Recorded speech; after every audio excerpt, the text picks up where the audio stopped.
വിശുദ്ധ പൗലോസ് ശ്ലീഹ കൊരിന്ത്യർക്ക് എഴുതിയ 2-ാം ലേഖനം 4-ാം അധ്യായം 4-ാമത്തെ വാക്യം വളരെ പോപ്പുലറായ വാക്യമാണ്. നമ്മളെപ്പോഴും ചിന്തിക്കുന്ന വാക്യമാണ്. 2 കൊരിന്ത്യർ 4:4 അവിടെ നമ്മൾ വായിക്കുന്നു, ദൈവപ്രതിമയായ ക്രിസ്തുവിന്റെ തേജസ്സുള്ള സുവിശേഷം മറഞ്ഞിരിക്കുന്നു എങ്കിൽ നശിച്ചു പോകുന്നവർക്കത്രയും മറഞ്ഞിരിക്കുന്നു. ദൈവപ്രതിമയായ ക്രിസ്തുവിന്റെ തേജസ്സുള്ള സുവിശേഷത്തിന്റെ പ്രകാശനം ശോഭിക്കാതിരിപ്പാൻ ഈ ലോകത്തിന്റെ ദൈവം അവിശ്വാസികളുടെ മനസ്സ് കുരുടാക്കി.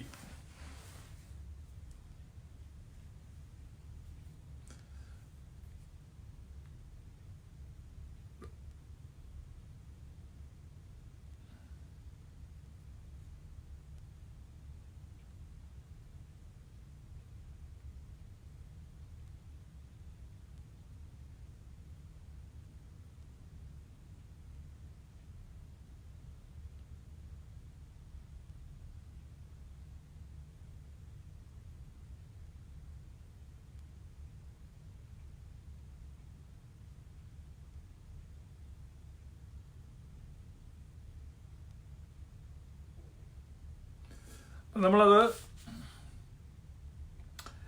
ഇംഗ്ലീഷിൽ വായിക്കുമ്പോൾ, in their case the god of this world has blinded the minds of unbelievers to keep them from seeing the light of the gospel of the glory of Christ, who is the image of God. The god of this world has blinded the minds of unbelievers so that they cannot see the light of the gospel that display the glory of Christ, who is the image of God. So the glorious gospel. What is glorious gospel? Glorious gospel is something about what? ഇപ്പൊ 2 കൊരിന്ത്യർ 4:4 നിങ്ങൾ ശ്രദ്ധിച്ചു വായിക്കുക. Glorious gospel of Christ.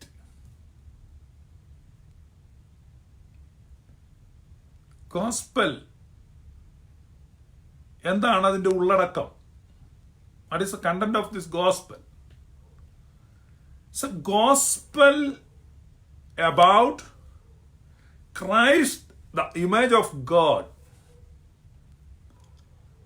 നമ്മൾ മലയാളത്തിൽ വായിക്കുമ്പോൾ ദൈവപ്രതിമയായ ക്രിസ്തുവിന്റെ തേജസ്സുള്ള സുവിശേഷം. ഇതിനകത്ത് നമ്മൾ പറയുന്ന മുഴുവൻ ഗോസ്പലിന്റെയും ചുരുക്കെഴുത്താണ്. നമ്മൾ ഇത്രയും കാര്യത്തിൽ ദൈവപ്രതിമയായ ക്രിസ്തുവിന്റെ തേജസ്സുള്ള സുവിശേഷം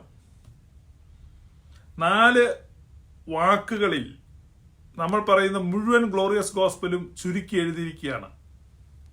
what is our gospel?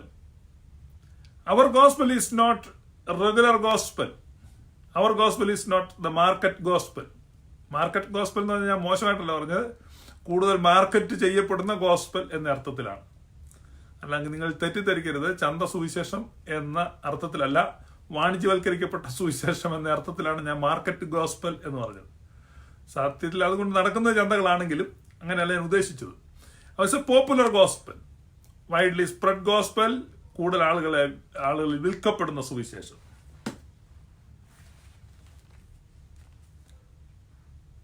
What is a real gospel? The true gospel, the original gospel, the unaltered form of gospel, the untampered gospel, unhijacked gospel, the gospel of Christ, the gospel of light, the gospel of glory, the gospel of freedom, the gospel of love, the gospel of triune God. ത്രിയേക ദൈവത്തിന്റെ സുവിശേഷം, സ്നേഹത്തിന്റെ സുവിശേഷം, സത്യത്തിന്റെ സുവിശേഷം, സ്വാതന്ത്ര്യത്തിന്റെ സുവിശേഷം, സമാധാനത്തിന്റെ സുവിശേഷം, തേജസ്സിന്റെ സുവിശേഷം, ഗ്ലോറിയസ് ഗോസ്പൽ. ഈ ഗ്ലോറിയസ് ഗോസ്പൽ എന്താണ്? അവിടെ പറയാണ്, ഗ്ലോറിയസ് ഗോസ്പൽ ദൈവപ്രതിമയായ ക്രിസ്തുവിന്റെ തേജസ്സുള്ള സുവിശേഷം. ഗോസ്പൽ, നമ്മുടെ ഈ സുവിശേഷം ഒന്ന് തേജസ്സുള്ളതാണ്, 2 അത് ക്രിസ്തുവിൻ്റെതാണ്. 3, അത് ദൈവപ്രതിമയായ ക്രിസ്തുവിൻ്റെതാണ്. ദൈവപ്രതിമയായ ക്രിസ്തു. ഇപ്പൊ നമുക്ക് ഈ മുൻകാലങ്ങളിൽ ഗ്ലോറിയസ് ഗോസ്പൽ എപ്പിസോഡ്സ് ശ്രദ്ധിച്ചിട്ടുള്ളവർക്ക് ഇപ്പൊ മനസ്സിലാവുന്നതാണ്. ഇപ്പൊ ദൈവപ്രതിമയായ ക്രിസ്തുവിന്റെ സുവിശേഷം. സുവിശേഷം അതാണ്. എന്തിനെ കുറിച്ച് പറയുന്നതാണ്? ദൈവപ്രതിമയെ കുറിച്ച് പറയുന്നതാണ്. ദൈവപ്രതിമയെ കുറിച്ച് പറയുന്നതാണ്. എന്താണ് ദൈവപ്രതിമ? Authentic design. Authentic design. അപ്പൊ ഓതന്റിക് ഡിസൈനെ സംബന്ധിച്ചാണ് സുവിശേഷത്തിന് സംസാരിക്കാനുള്ളത്. ആ സുവിശേഷമാണ് ഗ്ലോറിയസ് ഗോസ്പൽ.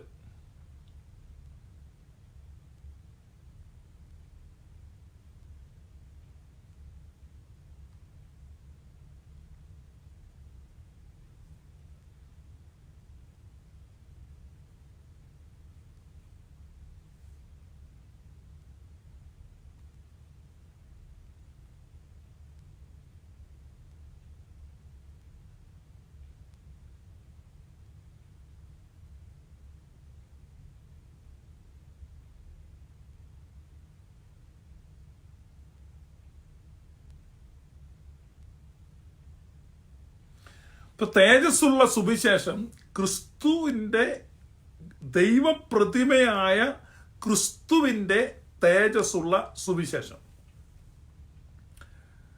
ദൈവപ്രതിമ. നമ്മൾ ഈ പ്രതിമ എന്ന് പറയുമ്പം മലയാളത്തിൽ അങ്ങനെ എഴുതിയിരിക്കുന്നത് ഇമേജ് ഓഫ് ഗോഡ്. ഈ കമ്പ്യൂട്ടർ യുഗം വന്നതിൽ പിന്നെ ഞാൻ പലപ്പോഴും പറയാറുള്ളതാണ്, ഈ കമ്പ്യൂട്ടർ വന്നതിൽ പിന്നെ നമുക്ക് ആത്മീക കാര്യങ്ങൾ ഉദാഹരിക്കുവാൻ വളരെ എളുപ്പമാണ്. കാരണം ധാരാളം ഉദാഹരണങ്ങളുണ്ട്. ഉദാഹരണത്തിന് നമ്മളൊരു പുതിയ കമ്പ്യൂട്ടർ മേടിച്ചാൽ ഇമേജ് ഓഫ് കമ്പ്യൂട്ടർ എന്ന് പറഞ്ഞൊരു പരിപാടിയുണ്ട്. ഇപ്പം നിങ്ങളൊരു വിൻഡോസ് കമ്പ്യൂട്ടർ മേടിച്ചാൽ ഇമേജ്, നമ്മൾ കമ്പ്യൂട്ടർ ഓൺ ചെയ്തു, അത് ഉപയോഗിക്കാൻ തുടങ്ങുന്നതിന് മുമ്പ് അതിൻ്റെ ഇമേജ് സ്റ്റോർ ചെയ്യുന്നൊരു പരിപാടിയുണ്ട്. ഇപ്പം എൻ്റെ ഒരു കമ്പ്യൂട്ടർ ഉണ്ട്, പുതിയ കമ്പ്യൂട്ടർ. അപ്പം ഞാൻ അതിൻ്റെ ഇമേജ് മേടിച്ചപ്പോൾ സ്റ്റോർ ചെയ്തിരിക്കാം. അപ്പം എൻ്റെ ഒരു മെമ്മറി സ്റ്റിക്കിൽ ആ ഇമേജ് ഇരിപ്പുണ്ട്, ആ കമ്പ്യൂട്ടറിൻ്റെ ഇമേജ്, പ്രതിമ. ഇപ്പം ആ കമ്പ്യൂട്ടർ വളരെ ഹാങ് ആയി, വളരെ സ്ലോ ആയി ഇരിക്കുകയാണ്. പക്ഷെ എനിക്കൊരു ഉറപ്പുണ്ട്, എനിക്ക് അതിലെ അത്യാവശ്യം വേണ്ട ഫയൽസ് ഒക്കെ മാറ്റി കഴിഞ്ഞാൽ ഈ USB സ്റ്റിക്ക് ഉപയോഗിച്ച് ആ ഇമേജിനെ റിസ്റ്റോർ ചെയ്യാൻ പറ്റും. ആ ഇമേജ് റിസ്റ്റോർ ചെയ്ത് കഴിയുമ്പോൾ ആ കമ്പ്യൂട്ടർ ആദ്യം വാങ്ങിക്കൊണ്ടുവന്നപ്പോൾ എങ്ങനെയായിരുന്നോ അങ്ങനെയാകും. ദൈവം തന്റെ സാദൃശ്യത്തിലും ഛായയിലും സ്വരൂപത്തിലും മനുഷ്യനെ സൃഷ്ടിച്ചു. മനുഷ്യൻ വഷളായിപ്പോയി, മനുഷ്യൻ പാപിയായിപ്പോയി, മനുഷ്യൻ വീണവനായി തീർന്നു, മനുഷ്യൻ അകന്നവനായി തീർന്നു, മനം തഴമ്പിച്ചവനായി തീർന്നു, ഹൃദയം ഇരുട്ടുള്ളവനായി തീർന്നു. ഒരുപാട് ഡിസ്ക്രിപ്ഷൻസ് ബൈബിളിൽ കാണാം. പക്ഷേ ദൈവപ്രതിമയായ, അതായത് image of God, we were originally created in the image of God, but we lost that image, but still God has that image. ദൈവത്തിന്റെ സ്വരൂപം നഷ്ടപ്പെട്ടെങ്കിലും ആ സ്വരൂപം ദൈവത്തിന്റെ അടുത്തുണ്ട്. അതാണ് ഇവിടെ എഴുതിയിരിക്കുന്ന ദൈവപ്രതിമയായ ക്രിസ്തു. നമ്മുടെ ഈ സുവിശേഷം എന്ന് പറയുമ്പോൾ ഇതര മതങ്ങളുടെ സ്വാധീനത്തിൽ മറ്റ് മതങ്ങളുടെയും സ്വാഭാവികമായ ചിന്തകൾ, അതെയാണ് പ്രാകൃത മനുഷ്യൻ എന്ന് കൊരിന്ത്യർ ലേഖനത്തിൽ പൗലോസ് വിളിക്കുന്നത്. ഈ പ്രാകൃത മനുഷ്യൻ എന്നൊക്കെ മലയാളത്തിൽ കേൾക്കുമ്പോൾ എന്തോ ഒരു പ്രാകൃതൻ എന്നൊക്കെ പറയുമ്പോൾ നമ്മൾ ഈ കുളിക്കാതെ നനയ്ക്കാതെ ഒക്കെ നടക്കുന്ന ഒരാളെന്നൊക്കെയാണ് ചിന്തിക്കുന്നത്. അങ്ങനെയൊന്നുമല്ല അതിൻ്റെ അർത്ഥം. ഇംഗ്ലീഷ് കേൾക്കുമ്പോൾ നിങ്ങൾക്ക് വളരെ എളുപ്പം നാച്ചുറൽ മേൻ.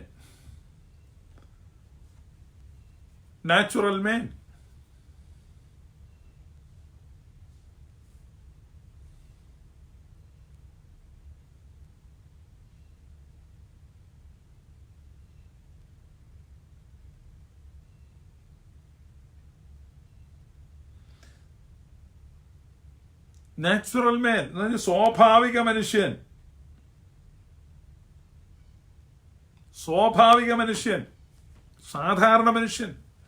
അപ്പൊ ഈ നാച്ചുറൽ മാൻ, അവനെ കുറിച്ച് എന്താണ് പറയുന്നത്?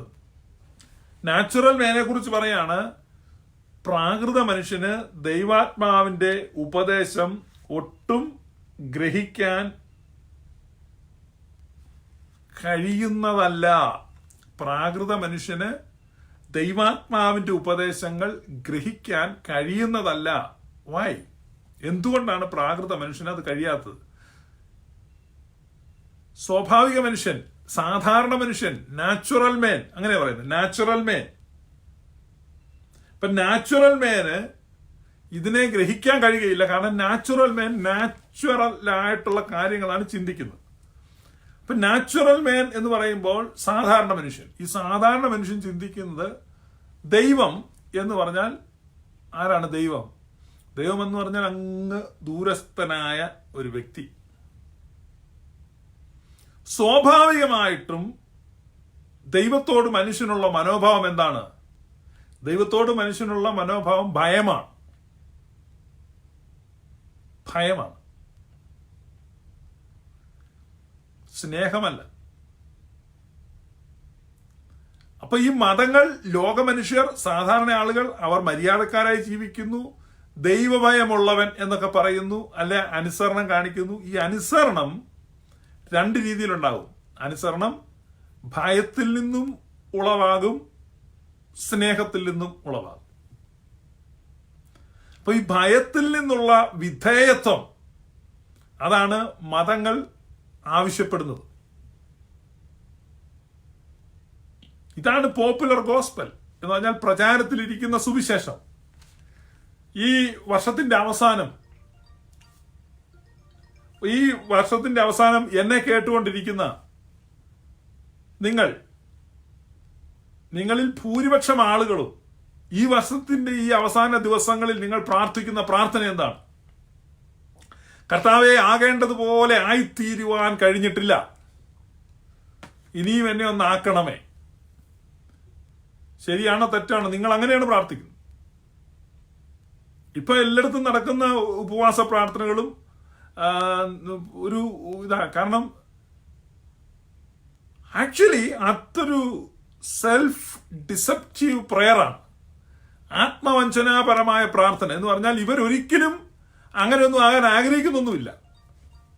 ഇതൊരു വഞ്ചനയുടെ തലം ആ പ്രാർത്ഥനയ്ക്കകത്തുണ്ട്.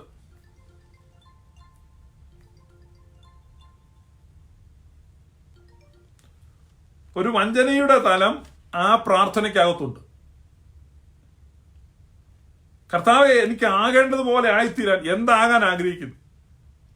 അപ്പൊ ഹൃദയത്തിന്റെ ആഴത്തിൽ ഒരു ആഗ്രഹമുണ്ട്. അത് നാച്ചുറൽ ഇൻസ്റ്റിങ്ക്റ്റ് ആണ്, സ്വാഭാവിക പ്രവണതയാണ്. അപ്പൊ നാച്ചുറലായിട്ട്, സ്വാഭാവികമായിട്ട്, പ്രകൃതിദത്തമായിട്ട് നമ്മുടെ അകത്തുള്ള പ്രവണതകള്, വാസനകള്, ആഗ്രഹങ്ങള്, ഇതൊക്കെ ഉണ്ട്, ഇൻക്ലിനേഷൻസ്. അപ്പോൾ തന്നെ നമ്മുടെ മനസ്സ് പറയാണ് ഇതൊന്നും ദൈവത്തിന് ഇഷ്ടമില്ല. അപ്പൊ നമ്മൾ തന്നെ അസ്യൂം ചെയ്യാണ്, ചില പുസ്തകങ്ങൾ വായിച്ചിട്ടോ അല്ലെങ്കിൽ ഏതെങ്കിലുമൊക്കെ ധാരണയിൽ, ഇതൊന്നും അല്ല. അപ്പൊ നാൾതോറും കുറ്റബോധത്തിൽ ജീവിക്കുക, ഓരോ ദിവസവും അസംതൃപ്തനായിട്ടാണ് ജീവിക്കുന്നത്. അതായത് നിങ്ങളുടെ നാച്ചുറൽ ഇൻസ്റ്റിങ്ക്റ്റ്, നിങ്ങളുടെ അകത്തുള്ള ഒരു ഉറവ നിങ്ങളെ നയിക്കുന്നു. നിങ്ങൾ ചെയ്യുന്നു, നിങ്ങൾ ചിന്തിക്കുന്നു, നിങ്ങൾ പ്രവർത്തിക്കുന്നു. പക്ഷെ സന്ധ്യയായി കഴിയുമ്പോൾ നിങ്ങൾ ചിന്തിക്കുന്നു, ഞാൻ ചെയ്തതൊന്നും ശരിയല്ല, ഇപ്പൊ ദൈവത്തിന് ഇഷ്ടമില്ലാത്ത കാര്യങ്ങളാണ് ഞാൻ ചെയ്തത്. പക്ഷേ നിങ്ങളുടെ ആ ശബ്ദത്തെക്കാൾ നിങ്ങളുടെ നാച്ചുറൽ ഇൻസ്റ്റിങ്ക്റ്റ് ശക്തിയുള്ളതായതുകൊണ്ട് നിങ്ങൾ വീണ്ടും എന്ത് ചെയ്യുന്നു? അത് തന്നെ ചെയ്യുന്നു. വീണ്ടും നിങ്ങളുടെ അകത്ത് ഗിൽറ്റ് കോൺഷ്യസ് വർദ്ധിക്കുന്നു. ഇങ്ങനെ ആത്മസംഘർഷങ്ങളുടെ ഒരു വേദിയായി നിങ്ങളുടെ മനസ്സ് മാറും. അവസാനം വർഷത്തിന്റെ അവസാനം വരുമ്പോൾ ഈ ഭാണ്ഡക്കെട്ട് അഴിച്ചു വെക്കുകയാണ്. അത് മറ്റൊരു വഞ്ചനയാണ്. അപ്പൊ ഇവിടെ വന്നിച്ച് പറയുന്നു, കർത്താവേ, ആകേണ്ടതുപോലെ ആയി തീരുവാൻ ഇതുവരെ കഴിഞ്ഞിട്ടില്ല, ആണ്ടുകളും മാസങ്ങളും കടന്നു പോകുന്നു കർത്താവേ, മനുഷ്യരുടെ ആ നിഴല് പോലെ കടന്നു പോകുന്നു. കരുണ കാണിക്കണമേ കർത്താവേ നിന്റെ ജനത്തിന്റെ പേര്. പിന്നെ നിന്റെ ആത്മാവിനെ അയക്കണം. ഇതെല്ലാം വഞ്ചനയാണ്, ഇതെല്ലാം വ്യാജമാണ്. കാരണം ഹൃദയത്തിന്റെ ആഴത്തിൽ ഇതിലൊന്നും താല്പര്യമൊന്നുമില്ല, ഒരു ഷോയാണ്. അപ്പൊ ഡിസംബർ 31 ആകുമ്പോഴേക്കും ഇത് ഒരു 12 മണിയാകുമ്പോഴേക്കും കൂച്ചയുടെ ആ പാരമ്യത്തിലെത്തി.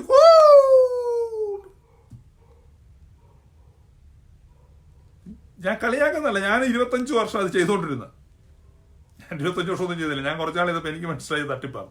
അപ്പൊ ഇത് നിങ്ങളെ മനസ്സിലാക്കേണ്ടത്, ഇതൊരു വഞ്ചനയാണ്, ഇത് മതത്തിന്റെ ചങ്ങലയാണ്. അപ്പൊ ഈ മതത്തിന്റെ ചങ്ങലയെ പൊട്ടിച്ചു കളയുവാനാണ് ക്രിസ്തു. അതാണ് ക്രിസ്തു പറഞ്ഞത്, പുത്രൻ നിങ്ങൾക്ക് സ്വാതന്ത്ര്യം വരുത്താൻ നിങ്ങൾ സാക്ഷാൽ സ്വതന്ത്രരാകുന്നു. സത്യം നിങ്ങൾ അറിയുകയും സത്യം നിങ്ങളെ സ്വതന്ത്രരാക്കുകയും ചെയ്യും. അപ്പൊ സുവിശേഷ വിഹിത സഭകളിൽ ഉൾപ്പെട്ടിരിക്കുന്നവരെന്നും സുവിശേഷത്തിന്റെ അവകാശികളെന്നും സുവിശേഷത്തിന്റെ പ്രചാരകരെന്നും സുവിശേഷത്തിന്റെ പ്രഘോഷകരെന്നും സുവിശേഷത്തിന്റെ കൈവശാവകാശക്കാരെന്നും സുവിശേഷത്തിന്റെ മൊത്തവിതരണക്കാരെന്നും ഒക്കെ അഭിമാനിക്കുകയും അവകാശപ്പെടുകയും ചെയ്യുന്ന ഓരോരുത്തരോടും ഞാൻ ചോദിക്കുന്നു, നിങ്ങൾ അറിഞ്ഞ സത്യം എന്താണ്? ആ സത്യം നിങ്ങളെ എന്താണ് സ്വതന്ത്രമാക്കിയത്? ഏതളവിലാണ്, എന്തിൽ നിന്നാണ് സ്വതന്ത്രമാക്കിയത്? ഈ ചോദ്യങ്ങൾക്ക് നിങ്ങൾ ഈ വർഷത്തിന്റെ അവസാനം ഉത്തരം പറ. നിങ്ങൾ എന്തിൽ നിന്ന് സ്വതന്ത്രപ്പെട്ടു? എന്ത് തരത്തിലുള്ള സ്വാതന്ത്ര്യമാണ് നിങ്ങൾക്ക്? അത് എത്ര അളവിലാണ് നിങ്ങൾക്ക് കിട്ടിയത്? എന്തിൽ നിന്നാണ് നിങ്ങൾ സ്വാതന്ത്ര്യം പ്രാപിച്ചത്? നിങ്ങൾ ഒന്നിൽ നിന്നും സ്വതന്ത്രരായിട്ടില്ല. കാരണം നിങ്ങൾ കേട്ടത് സത്യസുവിശേഷമല്ല, നിങ്ങൾ കേട്ടത് വ്യാജ സുവിശേഷമാണ്. The gospel of slavery, gospel of freedom, that is glorious gospel. The gospel of truth, that is glorious gospel. The gospel of love, that is glorious gospel. The gospel of peace, that is glorious gospel. The gospel of reconciliation, that is glorious gospel. Glorious gospel ആണ് true gospel. ആ glorious gospel നിങ്ങൾ കേൾക്കാത്തിടത്തോളം, ഗ്രഹിക്കാത്തിടത്തോളം, you will never know what is peace. Peace with God and peace with man. മനുഷ്യരോടും ദൈവത്തോടുമുള്ള സമാധാനം എന്താണെന്ന് തേജസ്സുള്ള സുവിശേഷം കേൾക്കുന്നവരെയും നിങ്ങൾക്ക് ഗ്രഹിക്കാൻ കഴിയുകയില്ല. അതുകൊണ്ട് തേജസ്സുള്ള സുവിശേഷം നിങ്ങൾ കേൾക്കുക.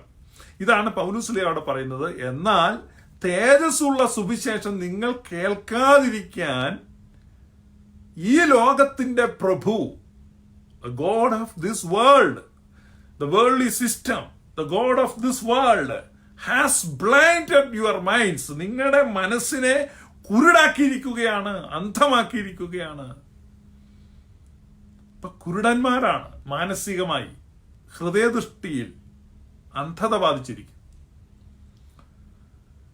പിന്നെ പൗലോസ്ലിയ പ്രാർത്ഥിക്കുന്നുണ്ട്. നമ്മളെപ്പോഴും പറയുന്ന എഫേസ്യർ പൗലോസ്ലിയ പ്രാർത്ഥിക്കുന്ന ഇങ്ങനെയാണ്: നിങ്ങളുടെ ഹൃദയദൃഷ്ടി പ്രകാശിക്കേണ്ടതിന് ഞാൻ പ്രാർത്ഥിക്കുന്നു. നിങ്ങളുടെ ഹൃദയദൃഷ്ടി പ്രകാശിക്കേണ്ടതിന് ഞാൻ പ്രാർത്ഥിക്കുന്നു. അവന്റെ വിളിയാലുള്ള ആശ എന്താണെന്ന് നിങ്ങൾ തിരിച്ചറിയേണ്ടതിന് നിങ്ങളുടെ ഹൃദയദൃഷ്ടി പ്രകാശിക്കണം എന്ന് ഞാൻ പ്രാർത്ഥിക്കുന്നു. അങ്ങനെ ഹൃദയദൃഷ്ടി പ്രകാശിച്ചാൽ ഈ ലോകത്തിന്റെ പ്രഭു അന്ധമാക്കിയിരിക്കുന്ന കണ്ണ് തുറക്കപ്പെട്ടാൽ you shall see the image of God, Christ the image of God. അപ്പൊ ക്രിസ്തു എന്ന ദൈവപ്രതിമയെ കാണും, ഇമേജ് ഓഫ് ഗോഡ്. ഇതാണ് സുവിശേഷം. അപ്പൊ അതിനെ കാണാൻ വേണ്ടിയാണ് ഈ സുവിശേഷം അറിയിക്കുന്നത്. അത് മനസ്സിലായി. പൗലോസ്ലീഹായെ അനന്യാസ് പ്രാർത്ഥിച്ചയക്കുമ്പോൾ പറയാണ്: സഹോദര, എഴുന്നേൽക്കുക, കാഴ്ച പ്രാപിക്കുക, കർത്താവ് നിന്നെ ദൂരത്ത് ജാതികളുടെ അടുക്കലേക്ക് അയക്കുന്നു, അനേകരുടെ കണ്ണുകൾ തുറക്കപ്പെടേണ്ടതിന് അയക്കുന്നു. കണ്ണുകൾ തുറക്കപ്പെടാൻ വേണ്ടിയാണ്. എന്തിനാണ്? കണ്ണുകൾ തുറക്കപ്പെട്ട് കഴിയുമ്പോൾ ദൈവം അകലെയുള്ള ആളല്ല, ദൈവം നിന്റെ ശത്രുവല്ല, ദൈവം നിന്റെ നന്മകളെ മുടക്കുന്നവനല്ല. ദൈവം ആരാണെന്ന് മനസ്സിലാവും. അപ്പൊ ദൈവം ആരാണെന്ന് മനസ്സിലാക്കാത്താണ് ഈ പ്രശ്നം. ഇവിടെ ഞാൻ പറഞ്ഞത്, നാച്ചുറൽ മാൻ ചിന്തിക്കുന്നത് അവന് ഓർമ്മ വെച്ച കാലം മുതൽ, ബുദ്ധി ഉറച്ച കാലം മുതൽ അവന് മനസ്സിലായി തനിക്കിട്ട് പാറ പണിയുന്ന ഒരു ദൈവമുണ്ട്. എല്ലാ അർത്ഥത്തിലും എല്ലാ മേഖലയിലും ദൈവം എനിക്ക് പൂർണ്ണമായും അനുകൂലമാണ് എന്ന് ബോധ്യമുള്ള ആരെങ്കിലും എന്നെ കേൾക്കുന്നുണ്ടോ? ഉണ്ടെങ്കിൽ ഒന്ന് ഇവിടെ എഴുതിക്ക്, ഒരു കമന്റ് എഴുതിക്ക്. ദൈവം എനിക്ക്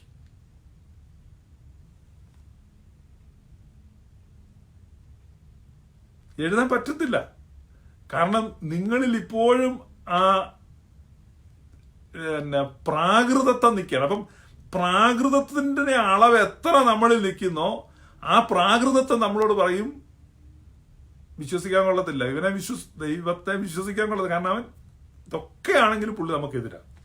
അപ്പൊ ദൈവം നമുക്കെതിരാണ് എന്നുള്ള ചിന്ത, ദൈവത്തിനല്ല നമ്മളോട് ശത്രുത, നമുക്കാണ് ആ ധാരണ ഇരിക്കുന്നത് നമ്മുടെ ഉള്ളിൽ. ദൈവം വെളിച്ചമാകുന്നു, അവനിൽ ഇരുട്ടൊട്ടുമില്ല. എന്നാൽ മനുഷ്യൻ ഇരുട്ടാകുന്നു, അവനിൽ വെളിച്ചമൊട്ടുമില്ല.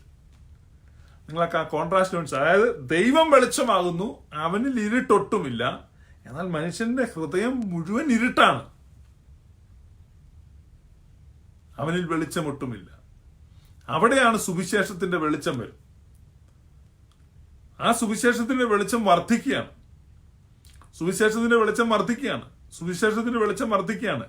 ഇത് വർദ്ധിക്കാതിരിക്കുവാനാണ് ഈ ലോകത്തിന്റെ പ്രഭു നമ്മുടെ ഹൃദയത്തെ അന്ധമാക്കുന്നത്. അപ്പൊ നമ്മുടെ ഹൃദയത്തെ അന്ധമാക്കുമ്പോൾ നമ്മുടെ ഹൃദയം ഇരുണ്ടിരുന്നിട്ട് നമ്മുടെ ഹൃദയത്തിൽ ഒരു ബോധ്യമുണ്ട്, ദൈവം നമുക്കിട്ട് പാര വെച്ചുകൊണ്ടിരിക്കുകയാണ്, ദൈവം നമ്മുടെ ശത്രുവാണ്. അപ്പൊ ദൈവം നല്ലവനാണ്, ദൈവം സ്നേഹവാനാണ്, നമുക്ക് കാണാൻ പറ്റുന്നില്ല.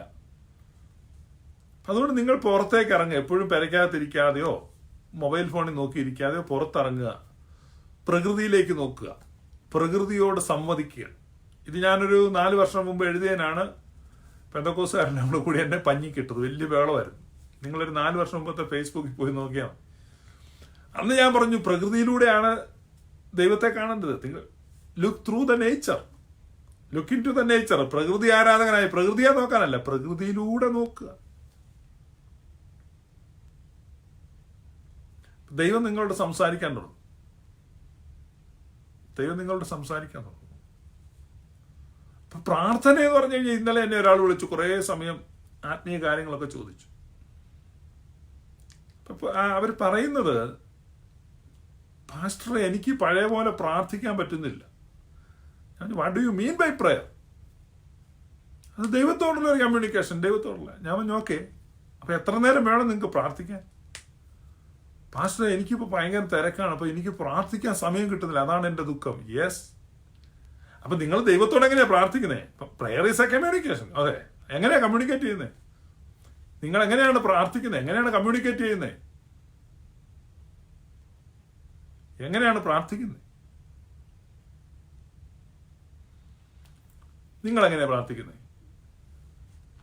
ഇപ്പൊ ഞങ്ങളുടെ ടിപ്പിക്കൽ ഇവാഞ്ചലിക്കൽ കമ്മ്യൂണിറ്റിയിലെ ഒരു പ്രയർ ആണെങ്കിൽ, കർത്താവേ വാഗ്ദത്തങ്ങൾ വിശ്വസ്തനും വാക്കുമാറാത്തനും ഞങ്ങളുടെ ദൈവമേ സ്വർഗീയ പിതാവേ, ഈ നല്ല ഉച്ചയുടെ നല്ല മധ്യത്തിൽ ഞങ്ങൾ സ്തുതിക്കുന്നു, സ്തോത്രം ചെയ്യുന്നു, ഗ്ലോറി ഗ്ലോറി ഗ്ലോറി.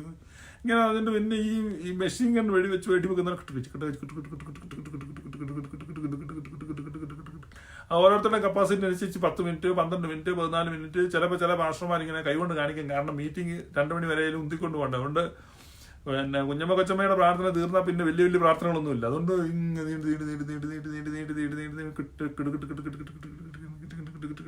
ഇങ്ങനെ പൊക്കോണ്ടിരിക്കുകയാണ്. അപ്പൊ അത് കമ്മ്യൂണിക്കേഷൻ ആണോ? അപ്പൊ നിങ്ങൾക്ക് പ്രാർത്ഥിക്കാൻ സമയം കിട്ടുന്നില്ല. അപ്പൊ നമ്മൾ കമ്മ്യൂണിക്കേഷൻ എങ്ങനെ? നമ്മൾ ഈ ഫേസ്ബുക്കിലൊക്കെ കമ്മ്യൂണിക്കേറ്റ് ചെയ്യുന്ന, മെസ്സഞ്ചറിലൊക്കെ അല്ലേ? ചില ഹായ്, ചില പ്രൈസ് ദി ലോർഡ്, അല്ലെ ഹലോ ഹലോ പാസ്റ്റർ ഹായ്. നിങ്ങൾ എങ്ങനെയാ കമ്മ്യൂണിക്കേറ്റ് ചെയ്യുന്നത്? ഒരാളോട് പോയി കമ്മ്യൂണിക്കേറ്റ് ചെയ്യുന്നത് മെസ്സഞ്ചറിൽ ടൈപ്പ് ചെയ്തിട്ട് പിന്നെ ടൈപ്പ് ചെയ്തിട്ട് പിന്നെ ടൈപ്പ് ചെയ്തിട്ട് പിന്നെ ടൈപ്പ് ചെയ്തിട്ട് ഇങ്ങനെ ടൈപ്പ് ചെയ്ത് വിട്ടോണ്ടിരിക്കുകയാണ്. അപ്പൊ ഞാൻ എന്നെ വിളിച്ചാൽ വിളിച്ചു ഹായ് ഹായ് ഗോഡ്.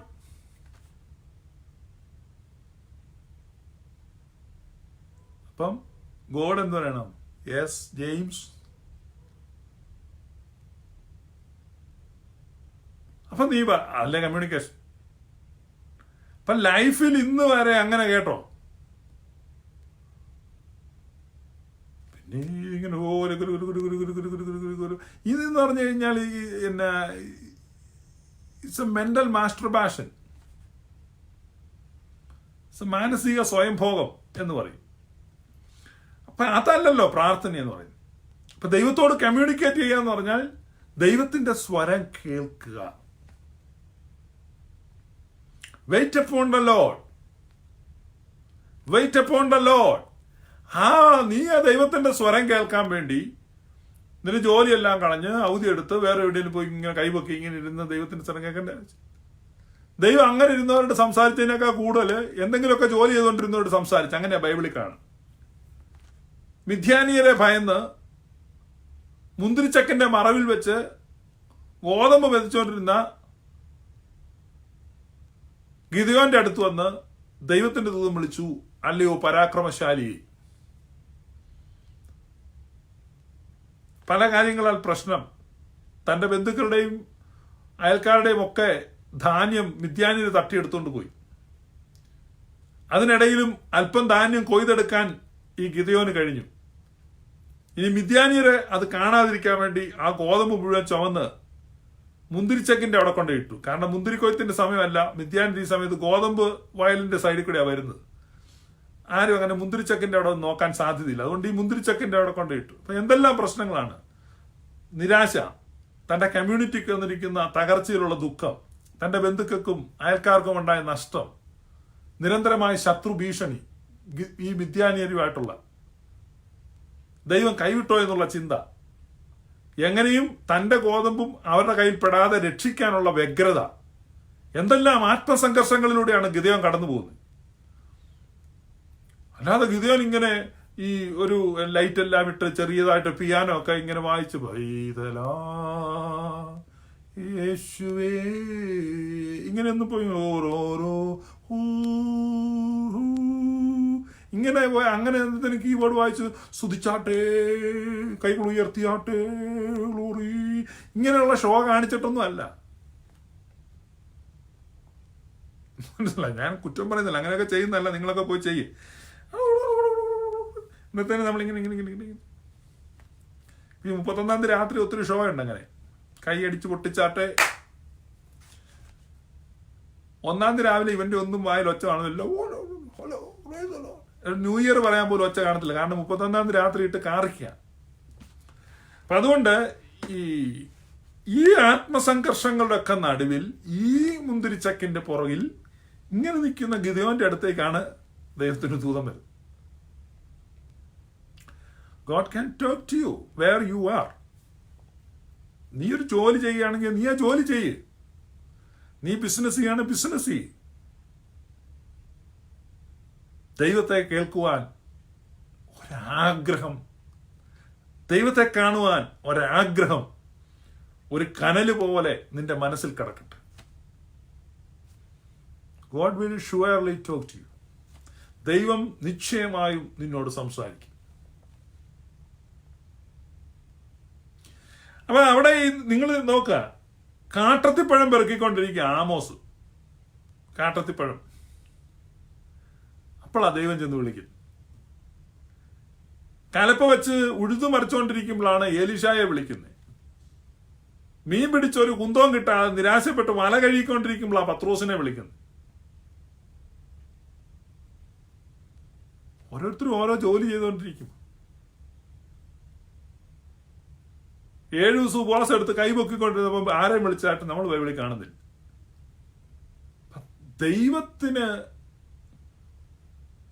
ദൈവത്തിന്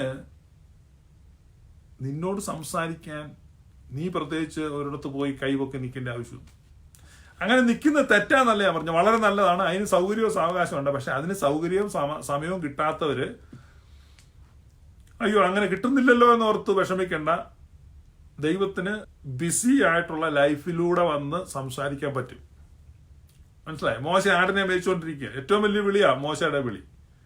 ആടിനെ മേയിച്ചുകൊണ്ടിരിക്കുമ്പോഴാണ് മോശയെ വന്ന് വിളിച്ചത്. മോശ പ്രാർത്ഥിച്ചുകൊണ്ടിരിക്കുന്നല്ല. മോശയാണ് ഈ കാര്യങ്ങളൊക്കെ തന്നെ മറന്നേ പോയി.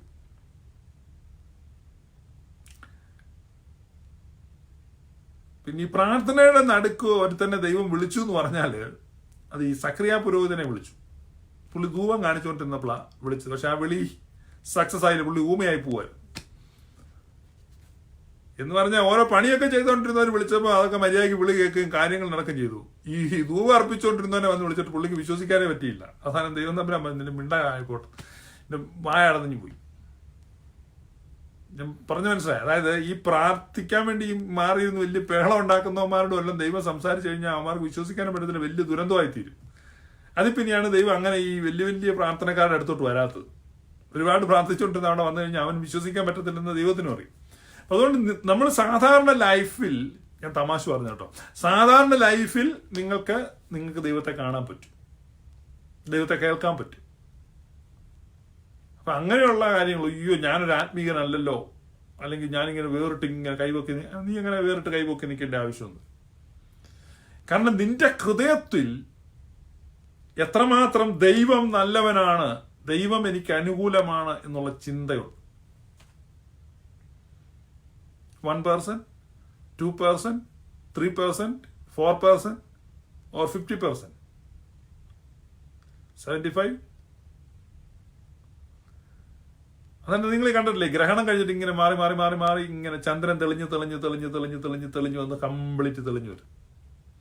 അതുപോലെയാണ് ദൈവപ്രതിമയായ ക്രിസ്തുവിന്റെ സുവിശേഷത്തിന്റെ തേജസ് നമ്മുടെ ഹൃദയങ്ങളിൽ പ്രതിഫലിക്കുന്നത്. അപ്പൊ ദൈവപ്രതിമയായ ക്രിസ്തുവിന്റെ സുവിശേഷത്തിന്റെ തേജസ് നമ്മുടെ ഹൃദയങ്ങളിൽ പൂർണ്ണമായും വിളങ്ങുമ്പോൾ നമുക്കൊരു ഉറപ്പ് കിട്ടും, 100% God is good. God is good. And He is for me. He is for us. അവൻ നമുക്ക് അനുകൂലമാണ്. ദൈവപ്രതിമയായ ക്രിസ്തു. അപ്പൊ നമ്മുടെ കഷ്ടങ്ങളും പ്രയാസങ്ങളും ഞെരുക്കങ്ങളും ദുഃഖങ്ങളും സങ്കടങ്ങളും പ്രതികൂലങ്ങളും എതിർപ്പുകളും തകർച്ചകളും രോഗങ്ങളും ഇങ്ങനെ പലതും ജീവിതത്തിൽ സാഹചര്യങ്ങളുണ്ട്. ഇപ്പൊ മനുഷ്യർ പറയും, ഓ ദൈവം നമ്മളെ കൈവിട്ടു. കുരിശിലേക്ക് നോക്കുക, കുരിശിൽ യേശു കർത്താവ് ഇങ്ങനെ കിടക്കുകയാണ്. അപ്പൊ ഒരു മനുഷ്യനെ ഏറ്റവും കൂടുതൽ കൈവിടപ്പെട്ട ഒരു അനുഭവം. അപ്പം നാച്ചുറൽ മേൻ എന്ത് പറയും? എന്റെ ദൈവമേ നീ എന്നെ കൈവിട്ടതെന്ത്? മനസ്സിലായോ? ഇപ്പൊ നാച്ചുറൽ മേനാ പറയുന്നത്, എന്റെ ദൈവമേ നീ എന്നെ കൈവിട്ടു. ഒത്തിരി ആളുകൾ പറയുന്നത് ഈ യേശു കർത്താവ് കുരിശിൽ വെച്ച് നിലവിളിച്ചു, എന്റെ ദൈവമേ നീ എന്നെ കൈവിട്ടതെന്ത്. യേശു അങ്ങനെയൊന്നും പറഞ്ഞിട്ടില്ല. കാരണം പിതാവിനോട് കൂടെ ഉണ്ടെന്നും പിതാവിനെ ഒരു നാളും കൈവിടുകയില്ലെന്നും ഞാനും പിതാവ് ഒന്നാകുന്നെന്നും ഒക്കെയാണ് യേശു പഠിപ്പിച്ചത്. അപ്പൊ ആ പഠിപ്പിക്കലിന് വിപരീതമായി ഒരു മരക്കുരിശും 3 മുള്ളാണിയും വന്നപ്പോ കർത്താവ് ഉപദേശവും മാറ്റി കർത്താവിന്റെ ദൈവത്തോടുള്ള ബന്ധവും പോയെന്ന് പറഞ്ഞാൽ ദൈവദൂഷണമാണ്. കർത്താവ് അങ്ങനെയൊന്നും പറഞ്ഞിട്ടില്ല. എന്റെ ദൈവമേ നീ എന്നെ കൈവിട്ട എന്തെന്ന് പറഞ്ഞത് ദാവീദാണ്. ദാവീദിന്റെ ഡിസ്ട്രസ്, ദാവീദിന്റെ എതിർപ്പുകളിൽ, തകർച്ചകളിൽ, നിരാശകളിൽ, ദുഃഖങ്ങളിൽ, കണ്ണുനീർ കയങ്ങളിൽ ദാവീദ് എഴുതിയ സങ്കീർത്തനമാണ്. ദാവീദാ പറഞ്ഞ എന്റെ ദൈവമേ നീ എന്നെ കൈവിട്ടതെന്ത്. But that was a prophetical psalm. അതൊരു പ്രവചന സങ്കീർത്തനമായി. അപ്പൊ ദാവീദ് പ്രവചനാത്മാവിൽ ആ സങ്കീർത്തനത്തിൽ ചില വരികൾ എഴുതിയിട്ടുണ്ട്. അവർ എന്റെ ദാഹത്തിന് ചൊറുക്കാ കുടിപ്പാൻ തന്നു, അവർ എന്റെ അങ്കിക്കായി ചീട്ടിട്ടു, അവർ എന്റെ വസ്ത്രം പകുത്തെടുത്തു, ബാശാൻ കുറ്റന്മാർ എന്നെ വളഞ്ഞു, ബുഭുക്ഷിയോടെ അലറുന്ന സിംഹം പോലെ. അപ്പൊ ഈ പറഞ്ഞ ഈ കഷ്ടതകൾ ക്രിസ്തുവിനെ സംബന്ധിച്ച്, മശിഹായെ സംബന്ധിച്ച് ദാവീദ് പ്രവചനാത്മാവിൽ രേഖപ്പെടുത്തിയിരിക്കുകയാണ്. അപ്പൊ യഹൂദന്മാരുടെ ഇടയിൽ ഒരു പതിവുണ്ട്. അതെങ്ങനെയാന്ന് വെച്ച് കഴിഞ്ഞാൽ, സീനിയർ ആയിട്ടുള്ള ആള് അവിടെ നിന്ന് സങ്കീർത്തനത്തിന്റെ ആദ്യത്തെ വരി ചൊല്ലും. സങ്കീർത്തനത്തിന്റെ ആദ്യത്തെ വരി ചൊല്ലുമ്പോൾ കോൺഗ്രിഗേഷൻ മൊത്തം ബാക്കി ചൊല്ലും. കോൺഗ്രിഗേഷന്റെ മനസ്സിലേക്ക് ആ ബാക്കി ഇങ്ങനെ ഇരച്ചു കയറി വരും. ഉദാഹരണം പറഞ്ഞപ്പോൾ നമ്മുടെ യാക്കോബായക്കാർക്കും ഒക്കെ അറിയാം. ഇപ്പൊ അച്ഛന്മാർ നിന്ന് സ്റ്റാർട്ട് ചെയ്യത്തുള്ളൂ. ഇപ്പൊ സർവശക്തിയുള്ള പിതാവായി ആകാശത്തിന്റെയും ഭൂമിയുടെയും അപ്പോഴേ കോൺഗ്രിഗേഷന്റെ മനസ്സിലോട്ട് വരാണ് കാണപ്പെടുന്നതും കാണപ്പെടാത്തതുമായ സകലത്തിന്റെയും സൃഷ്ടാവായ സത്യേക ദൈവത്തിൽ ഞങ്ങൾ വിശ്വസിക്കുന്നു. ദൈവത്തിന്റെ ഏകപുത്രന്റെ സർവ്വലോകങ്ങൾക്കും പിതാവിന് ജനിച്ചതിന്റെ പ്രകാശത്തിന്റെ പ്രകാശവും ഇങ്ങനെ വരിക എന്ന് പറഞ്ഞതുപോലെയാണ് യേശു കർത്താവ് ആ കുരിശിൽ വെച്ച്. നിങ്ങൾക്കറിയാം യേശു കർത്താവ് 7 മൊഴികൾ ആ കുരിശിൽ വെച്ച് പറഞ്ഞതെന്ന്.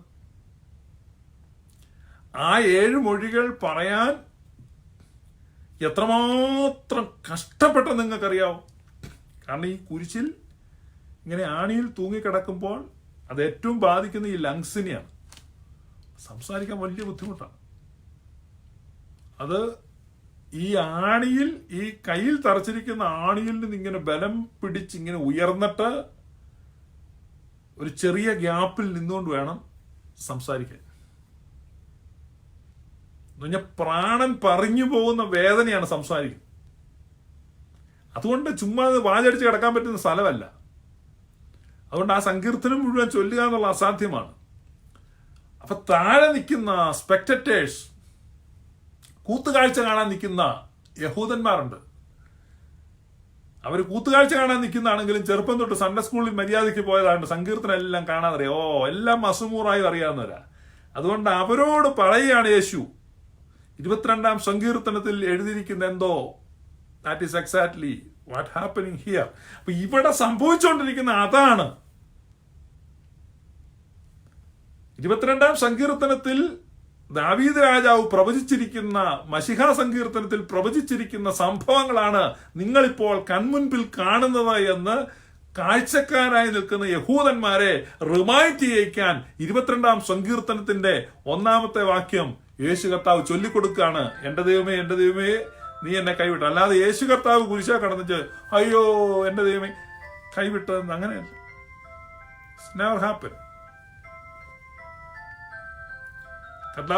കർത്താവിന് ഒരിക്കലും പിതാവ് കൈവിട്ടുമില്ല, പിതാവ് കൈവിട്ടെന്നുള്ളൊരു ബോധം കർത്താവിന് വന്നിട്ടുമില്ല. ഇതെല്ലാം തെറ്റായ ധാരണയാണ്. ഇനി അഥവാ പിതാവ് പുത്രനെ കൈവിട്ടെങ്കിൽ നമ്മൾ ഈ പരിപാടിയും കൊണ്ട് നിൽക്കുന്നതിൽ ഒരർത്ഥവും. പുത്രനെ വരെ കൈവിട്ട ആ പുള്ളിയെ പിന്നെ നമ്മൾ എങ്ങനെ നമ്പും? നിങ്ങൾ ആ ഗോസ്പലിന്റെ അപകടം മനസ്സിലാക്കണം. പുത്രനെ പോലും കൈവിട്ട് കളഞ്ഞ ഒരു ദൈവത്തെയാണോ പിന്നെ നമ്മൾ പ്രസംഗിക്കുന്നത്? പുത്രനെ പോലും കൈവിട്ട് നോ, ഇറ്റ് നെവർ ഹാപ്പൻഡ്.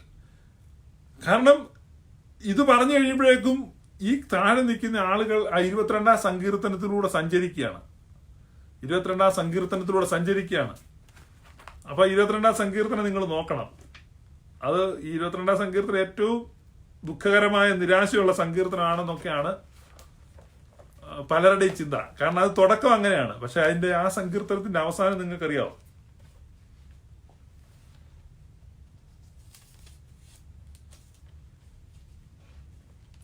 അതിന്റെ സങ്കീർത്തനത്തിന്റെ അവസാനം ഭയങ്കര പ്രത്യാശയിലാണ് അവസാനിക്കുന്നത്. അതിന്റെ ഭയങ്കര പ്രത്യാശയിലാണ്. രാജ്യത്വം യഹോവയ്ക്കുള്ളതല്ലോ, അവൻ ജാതികളെ ഭരിക്കുന്നു, ഭൂമിയിൽ പുഷ്ടിയുള്ളവരെല്ലാം ഭക്ഷിച്ച് ആരാധിക്കും, ഒരു സന്തതി അവനെ സേവിക്കും, വരുന്ന തലമുറയുടെ യഹോവയെക്കുറിച്ച് കീർത്തിക്കും, അവർ വന്ന് ജനിപ്പാനുള്ള ജനത്തോട് അവൻ നിവർത്തിച്ചിരിക്കുന്നു എന്ന് അവന്റെ നീതിയെ വർണ്ണിക്കും. 31-ാമത്തെ വാക്യം, 22-ാം സങ്കീർത്തനം 31-ാം വാക്യം നിങ്ങൾ വായിക്കണം. അവൻ വന്ന് ജനിപ്പാനുള്ള ജനത്തോട് അവൻ നിവർത്തിച്ചിരിക്കുന്നു എന്ന് അവന്റെ നീതിയെ വർണ്ണിക്കും. അവൻ നിവർത്തിച്ചിരിക്കുന്നു. അപ്പൊ താഴെ ഓഡിയൻസിൽ നിന്ന യഹൂദന്മാർ ഈ സങ്കീർത്തനം ചൊല്ലി 31-ാം വാക്യത്തിൽ വരുമ്പോൾ അവൻ നിവർത്തിച്ചിരിക്കുന്നു എന്ന് അവന്റെ നീതിയെ അവർ വർണ്ണിക്കും. അപ്പൊ യഹൂദന്മാർ സങ്കീർത്തനം ചൊല്ലുന്നത് നമ്മൾ ബെന്തക്കോസുകാർ ചൊല്ലുന്നവരെയോ യാക്കോബക്കാർ ചൊല്ലുന്നവരോ ഒന്നുമല്ല. ഇത്രയും സ്പീഡിലല്ല, ഭയങ്കര സ്ലോവിലാണ് അവരിങ്ങനെ എബ്രായ രാഗത്തിൽ പാടിയ വരുന്നത്. നിങ്ങൾ അല്ലെങ്കിൽ യൂട്യൂബിൽ പോയി അവരുടെ സാം റീഡിങ് കേട്ടാൽ മതി. ചൊല്ലി അങ്ങനെ 31-ാമത്തെ വാക്യത്തിൽ വന്ന് അവൻ നിവർത്തിച്ചിരിക്കുന്നു എന്ന് അവന്റെ നീതിയെ വർണ്ണിക്കും എന്ന ഭാഗം ചൊല്ലുമ്പോൾ കുരിശിൽ വെച്ച് യേശു പറയാണ്, നിവർത്തിയായിരിക്കുന്നു.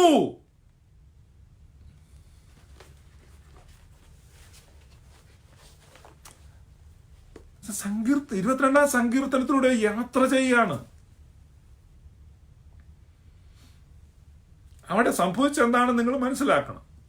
അല്ലാതെ ആരെങ്കിലും വന്നു വെച്ചാൽ യേശുവിനെ പിതാവ് കൈവിട്ടു, പിന്നെ അതങ്ങ് പ്രസംഗിക്കുക, യേശുവിനെ പിതാവ് കൈവിട്ടു, എന്നാ നീ പണിന്നിട്ട് പോ. കാരണം യേശുവിനെ വരെ കൈവിട്ട ഒരു പിതാവുള്ളെങ്കിൽ പിന്നെ എന്തോ എങ്ങനെ വിശ്വസിക്കുന്നു?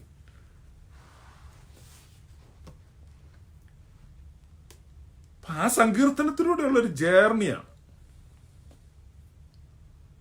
അവൻ നിവർത്തിച്ചിരിക്കുന്നു എന്ന് അവന്റെ നീതിയെ വർണ്ണിക്കും എന്ന് പറയുമ്പോൾ എക്സാക്ട്ലി ആ സമയത്താണ് യേശു പറയുന്നത്, സകലതും നിവൃത്തിയായി. താഴെ നിൽക്കുന്ന യഹൂദന്റെ ചങ്ക് പൊട്ടിപ്പോവാ. കാരണം ഈ 22-ാം സങ്കീർത്തനം യേശു സ്റ്റാർട്ട് ചെയ്ത് കൊടുത്താണ്. അപ്പോൾ പറയാ, എന്റെ ദാഹത്തിന് അവർ ചൊറുക്ക കുടിപ്പാൻ തന്നു.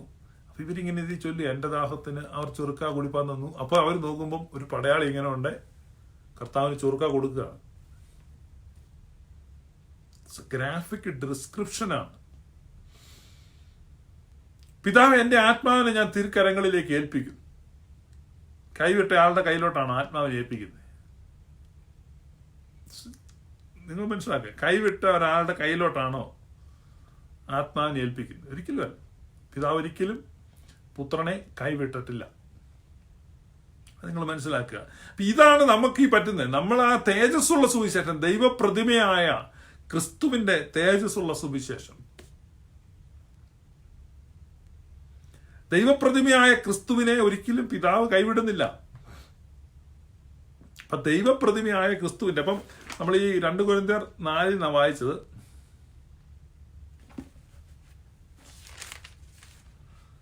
അപ്പൊ ആ 3-ാം അധ്യായം നോക്കണം, തൊട്ട് പുറകെ 2 കൊരിന്ത്യർ 4. ഈ അധ്യായങ്ങളൊക്കെ പിന്നീട് തിരിച്ചാകട്ടെ, തുടർച്ചയായിട്ട് എഴുതി പോന്ന.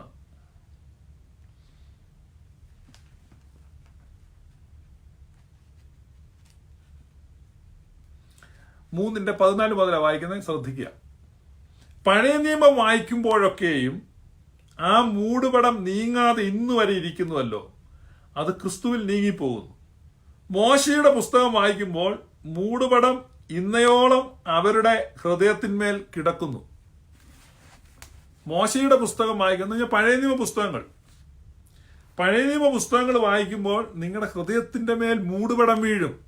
നിങ്ങളുടെ ഹൃദയം ഇരുണ്ടിരിക്കും. യഹോവ അന്ന് വലിയ വിജയം നൽകി. പഴയ നിയമത്തിൽ എഴുതി വെച്ചിരിക്കുക, യഹോവ അന്ന് വലിയ വിജയം നൽകി, ശത്രുക്കളെയൊക്കെയും ജയിപ്പാൻ ഇസ്രായേലിനെ സഹായിച്ചു. ഒരു പുതപ്പ് നമ്മുടെ ഹൃദയത്തിൽ വീണു. മനസ്സിലായോ? ശത്രുവുണ്ട്, ശത്രുവിനെ ജയിക്കാൻ ദൈവം നമ്മളെ സഹായിക്കും. ഇപ്പൊ ഒരു വലിയ ബ്ലാങ്കറ്റ് നമ്മുടെ ഹൃദയത്തിൽ വീണു. അടുത്തത്, അവൻ ശത്രുക്കളൊക്കെ ചിതറിച്ച് കളഞ്ഞു. അടുത്ത ബ്ലാങ്കറ്റ്. അന്ന് യഹോവ ഫെലിസ്തീനയുടെ മേൽ വലിയ വിജയം നൽകി. അടുത്ത ബ്ലാങ്കറ്റ്. ഇസ്രായേൽ അന്ന് സൂര്യൻ അസ്തമിക്കുന്നവരെ അവരെ കൊള്ളയിട്ടുകൊണ്ടേയിരുന്നു. അടുത്ത ബ്ലാങ്കറ്റ്.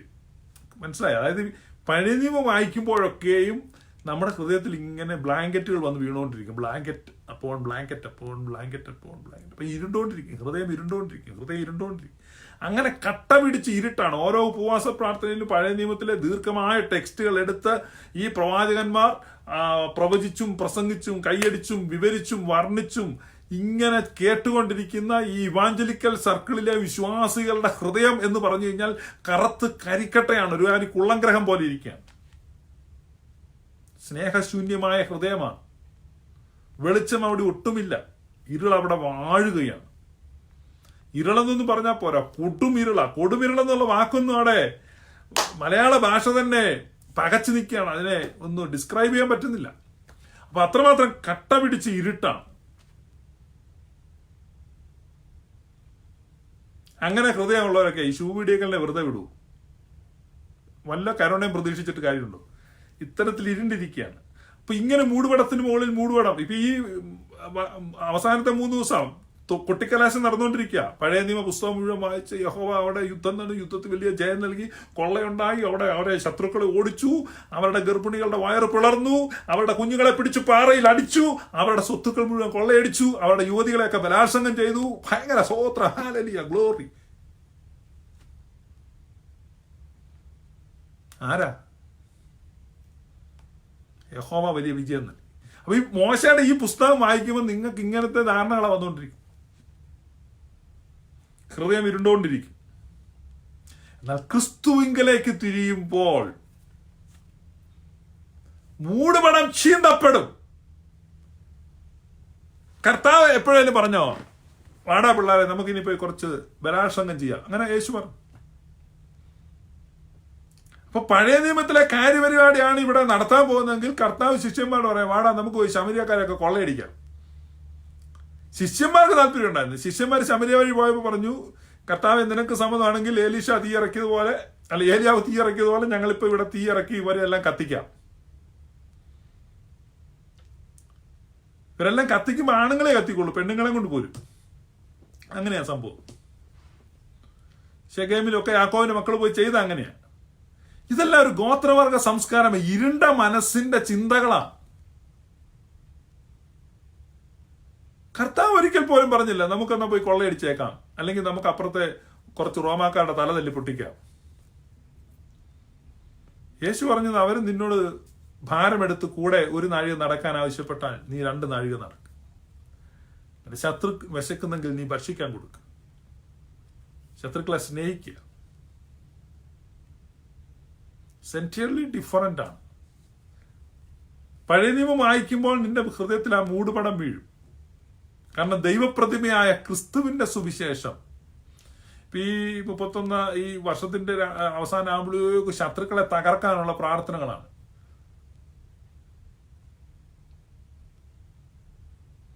ശത്രുവിൻ തല തകർത്തവനെ, മാത്രയിൽ ജയം തന്നവനെ, ശത്രു മുൻപാകെ മേശയൊരുക്കും മിത്രനാമേശുവേ സ്തുതി നിനക്ക്. സ്തോത്രഗീതം പാടുക നീ മനമേ, കർത്തൻ ജയം നൽകിയിടും നിശ്ചയമേ. Glory glory glory. അപ്പൊ ഈ നമുക്ക് ഭയങ്കര ജയം കിട്ടുക. ശത്രുവിന്റെ മുമ്പിൽ മേശയൊരുക്കുക. അവൻ കൊതിയോടെ ഇരിക്കും, നമ്മൾ കഴിക്കും. യേശു കർത്താവ് പറഞ്ഞത്, നിന്റെ ശത്രുവിന് വിശക്കുന്നെങ്കിൽ നീ അവന് തിന്നാൻ കൊടുക്കുക, ശത്രുവിനോടൊപ്പം മേശയൊരുക്കുക. ആ കോൺസെപ്റ്റ് മാറി. ശത്രുവിനോടൊപ്പം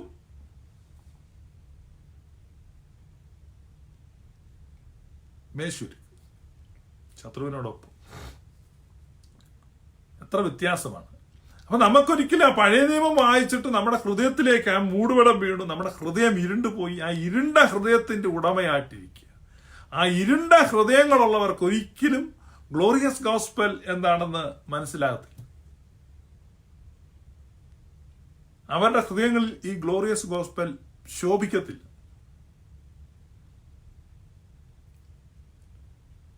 ഞാൻ ഒരു ഉദാഹരണം പറഞ്ഞാൽ, നല്ലൊരു കറുത്ത ഭിത്തിയാണ്. ആ കറുത്ത ഭിത്തിയാല് നല്ല ഒരു ഇളം പച്ച നിറത്തിലുള്ള ഒരു മഷി വെച്ച് നമ്മളൊരു പടം വരയ്ക്കാം. പടം നമുക്ക് കാണാൻ പറ്റത്തില്ല, ഭിത്തി കറുത്തിരിക്കും. സാധാരണ അങ്ങനെ ഒരു കളറുള്ള ഭിത്തിക്കൊക്കെ പെയിന്റ് അടിക്കുന്നവർ ആദ്യം ആ ഭിത്തി എന്ത് ചെയ്യും? ആ ഭിത്തിയെ വെള്ള നിറം അടിച്ച് പ്രൈമറൊക്കെ അടിച്ചത് വെളുപ്പിച്ച്, നമ്മൾ അടിക്കാൻ പോകുന്ന നിറം തെളിയത്തക്ക രീതിയിൽ ആ ഭിത്തിയെ സീസൺ ചെയ്ത് റെഡിയാക്കിയിട്ടാണ് പിന്നെ പെയിന്റ് ചെയ്യുന്നത്. പെയിന്റിങ് നിങ്ങൾക്ക് അറിയാവുന്ന കാര്യമാണ്. അപ്പൊ നമ്മുടെ ഹൃദയത്തിൽ ഈ പഴയ സാധനങ്ങൾ ഇരിക്കുന്നിടത്തോളം കാലം ഈ ഗ്ലോറിയസ് ഗോസ്പൽ ശോഭിക്കുകയെന്നാണ് പൗലുസ്ലിയ പറഞ്ഞിരിക്കുന്നത്. പൗലുസ്ലിയ പറഞ്ഞത്, ഈ ലോകത്തിന്റെ പ്രഭു അതിനനുവദിക്കത്തില്ല. ഈ ലോകത്തിന്റെ പ്രഭു നാച്ചുറൽ ചിന്തകൾ നിന്റെ ഹൃദയത്തിൽ കൊണ്ടുവരും. പിന്നെ ഈ പുള്ളി പറയുന്ന പോലെയാണ്. എത്രയോ ബൈബിൾ വാക്യങ്ങൾ കിടക്കുന്നു. ദൈവം ആരാന്നറിയാമോ? അങ്ങനെ അവിടെ ആ വാക്യമുണ്ട്, ഈ വാക്യമുണ്ട്, വേറൊരു വാക്യമുണ്ട്, മറ്റേ വാക്യമുണ്ട്. പൗലുസ്ലിയ പറയാണ്, അതൊക്കെ വായിച്ചാൽ നിന്റെ ഹൃദയത്തിൽ മൂടുപടം വീണുകൊണ്ടിരിക്കും. ഏതാ? തിരുവെഴുത്തുകളിലെ ഒരു ഭാഗത്തെക്കുറിച്ചാണ് പൗലുസ്ലിയ പറയുന്നത്. ഇപ്പൊ തിരുവെഴുത്തിലെ ചില ഭാഗങ്ങൾ നിന്റെ ഹൃദയത്തെ അന്ധമാക്കുന്നതുണ്ട് എന്ന് വ്യക്തമായി പറഞ്ഞിരിക്കുകയാണ്. അതിനെയാണ് റൈറ്റ്ലി ഡിവൈഡ് ദ സ്ക്രിപ്റ്റേഴ്സ് എന്നതുകൊണ്ട് ഉദ്ദേശിക്കുന്നത്. എന്ന് പറഞ്ഞാൽ തിരുവെഴുത്തുകളെ യുക്തമായി വിഭജിച്ച് പഠിക്കണം. Rightly divide the scripture. അപ്പൊ തിരുവെഴുത്തുകൾ കൃത്യമായി വിഭജിച്ച് പഠിക്കണം. അപ്പൊ ഈ പറഞ്ഞത്, ഇപ്പൊ ഈ മൂടുപടം നീങ്ങിയ മുഖത്ത് കർത്താവിന്റെ തേജസ്സിനെ കണ്ണാടി പോലെ പ്രതിബിംബിക്കുന്നവരായി നാം എല്ലാവരും ആത്മാവാകുന്ന കർത്താവിന്റെ ദാനമായി തേജസ്സിന്മേൽ തേജസ് പ്രാപിച്ച് അതേ പ്രതിമയായി രൂപാന്തരപ്പെടുന്നു. ദ സെയിം ഇമേജ്, അതേ പ്രതിമയായി രൂപാന്തരപ്പെടുന്നു. അവിടെയാണ് നമ്മൾ ആ same പ്രതിമയാകുന്നത്.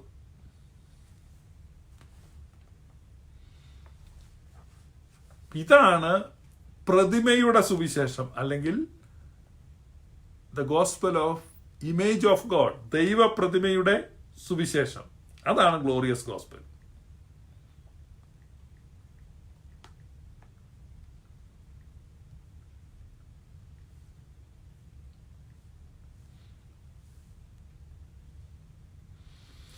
And we all who with unveiled faces contemplate the Lord's glory are being transformed into His image with ever increasing glory, which comes from the Lord, who is the Spirit. But this is gospel. This is glorious gospel. അപ്പം നമ്മുടെ ഹൃദയത്തിൽ നിന്ന് ആ ഇരുട്ട് മാറട്ടെ. അപ്പം ഇരുട്ട് മാറിയിട്ട് ദൈവം നല്ലവനാണ് എന്നുള്ള ബോധ്യം നമ്മുടെ ഹൃദയത്തിലേക്ക് പ്രവേശിക്കട്ടെ. ഇറ്റ് ഈസ് ഹാർഡ്, കാരണം നാച്ചുറൽ മേനെ കൊണ്ട് അത് സാധിക്കത്തില്ലെന്ന് പൗലൂസ് എഴുതിയിട്ടുണ്ട്. ഒന്നാമത്തെ ലേഖനം എഴുതുമ്പോൾ പറയുന്നതാണ്, നാച്ചുറൽ മേനെ കൊണ്ട് ഇത് സാധിക്കത്തില്ല.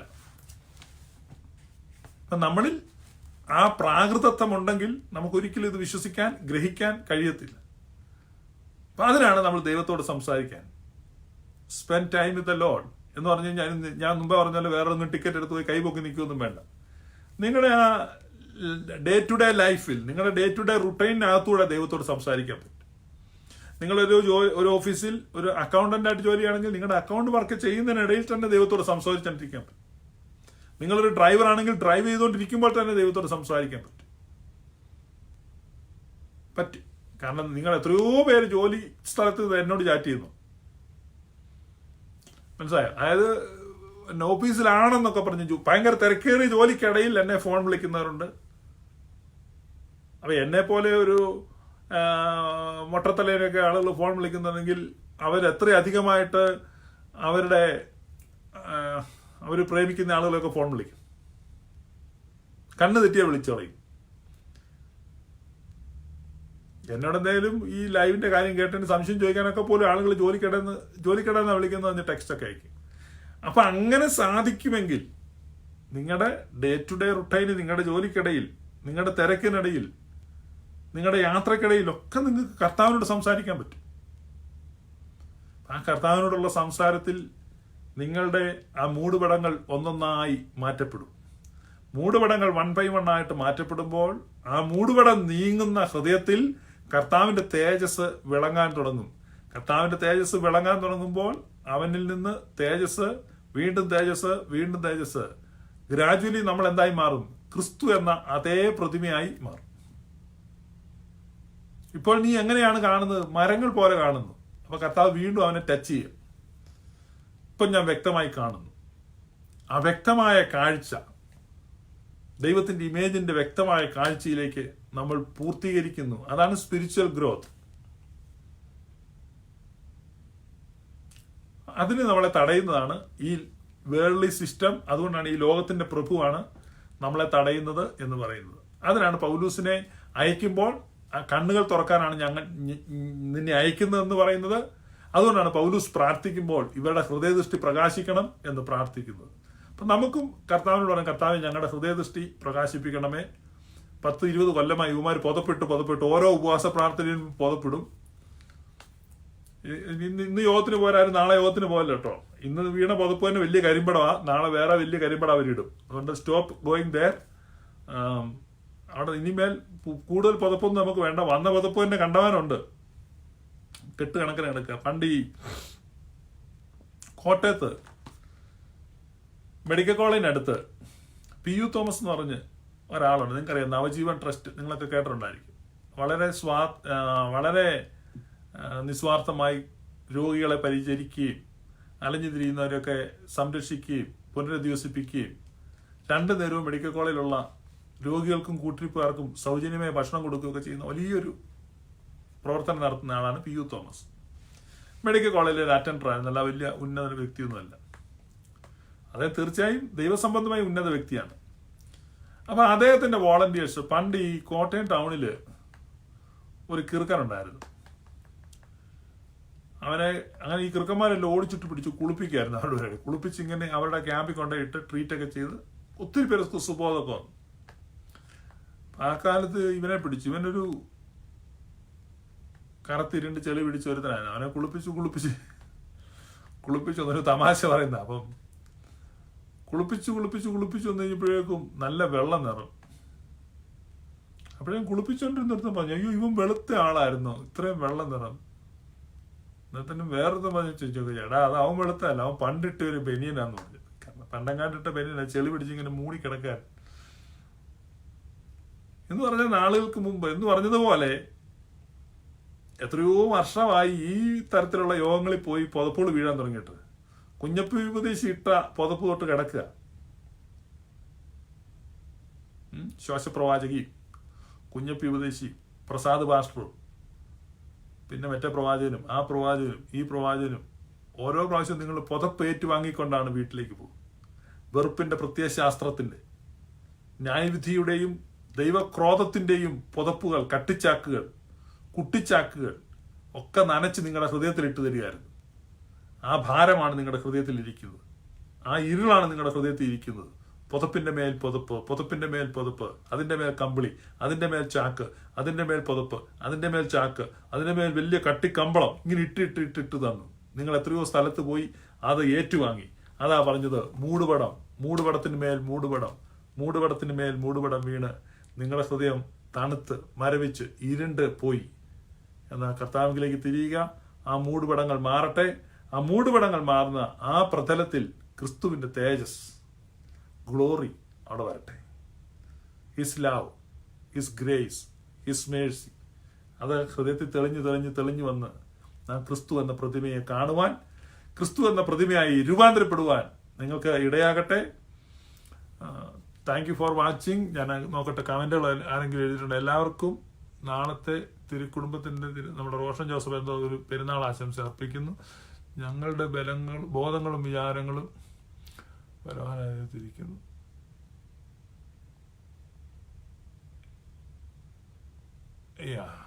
പ്രത്യേകിച്ച് എന്നോട് ചോദ്യങ്ങളില്ല. നമ്മുടെ ജിജി അബ്രഹാമിന്റെ നേതൃത്വത്തിൽ നടന്ന ഒരു ചർച്ചയാണ്. May God bless you. Thank you for watching.